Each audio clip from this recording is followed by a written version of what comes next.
Mesdames, Messieurs, bonjour. Très heureux de vous retrouver pour ce nouveau JT Cultures et Marchés enregistré ici, à Outarville, dans le cadre du salon Innovagri.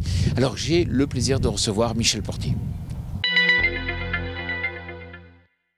Michel Portier, bonjour. Bonjour. Alors, c'est vrai que jusqu'à présent, c'était l'USDA, c'était les États-Unis qui étaient quelque part la boussole des marchés. Aujourd'hui, ça change. Ah, tout à fait. La Russie est devenue le premier pays exportateur de blé au monde. L'an passé, ils ont exporté 42 millions de tonnes. Et aujourd'hui, tous les yeux sont rivés notamment sur un événement qui a lieu de manière hebdomadaire. C'est une réunion tous les lundis après-midi à 14h, heure de Paris, entre les grands exportateurs et le ministère de l'Agriculture en Russie. Pourquoi ça? Parce qu'aujourd'hui, le rythme des exports russes est intenable. Ils exportent un peu plus de 4 millions de tonnes depuis le début de la campagne. C'est-à-dire qu'ils ont presque fait 9 millions de tonnes entre le 1er juillet et le 31 août. Sachant que cette année, la Russie aura une production de 15-16 millions de tonnes inférieure à l'an passé, ils vont avoir en potentiel export 30 millions de tonnes de blé au lieu de 42 l'an passé. Le rythme est intenable. À un moment ou un autre, sortira de cette réunion certainement une loi, une limitation des taxes à l'export, je ne sais pas quoi, mais sortira de cette réunion un lundi après-midi un élément haussier pour le marché. Alors, on va rester dans les pays de l'Est. Et là, c'est en Ukraine qu'on va pour la récolte de maïs. Tout à fait. L'Ukraine va produire cette année, selon nos estimations, selon le dernier crop tour que l'on a fait, un peu plus de 30 millions de tonnes de maïs. C'est 5 millions de tonnes à peu près de plus que l'an passé. C'est une production record. Pour resymboliser un petit peu tout ça, remettre ça dans un contexte, la France cette année, malheureusement, à cause du déficit hydrique, selon nos estimations, va produire entre 11 et 12 millions de tonnes de maïs. Donc on voit bien quand même que l'Ukraine, pareil, prend une place de plus en plus importante sur cette production. Et je ne serais pas loin de penser qu'en France, on pourrait importer du maïs ukrainien comme on l'a fait déjà il y a quelques années. On a un différentiel de prix entre le maïs ukrainien et le maïs français qui est de l'ordre de 30 € tonne à peu près. Bon, si on prend les coûts de transport et les coûts de chargement, déchargement, les coûts de fobbing, etc.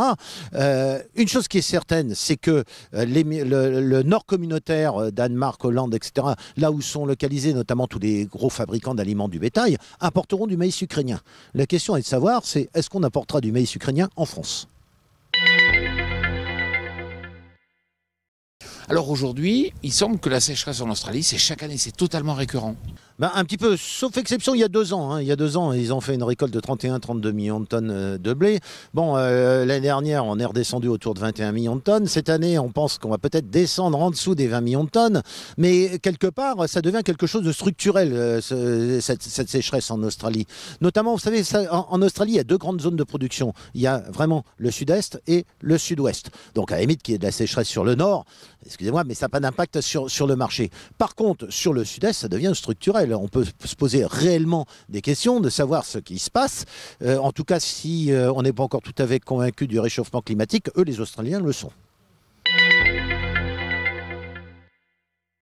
19,2 millions de tonnes de récolte de canola au Canada, c'est le chiffre clé de la semaine. Tout à fait.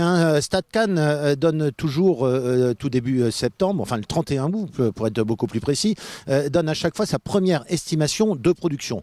On sait que le Canada est le premier pays producteur de colza appelé canola au Canada, parce que c'est du colza OGM, donc on l'appelle canola. Donc StatCan nous a sorti un chiffre en dessous des attentes des opérateurs à 19,2 millions de tonnes.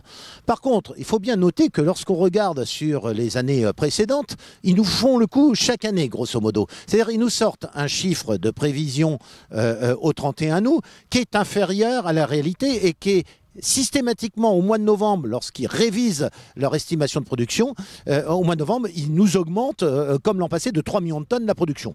Donc cette année, pour être très clair, les 19,2 millions de tonnes, on n'y croit pas trop et on part plutôt sur une production de l'ordre de 21 millions de tonnes au jour d'aujourd'hui. Michel Portier, merci beaucoup. Merci.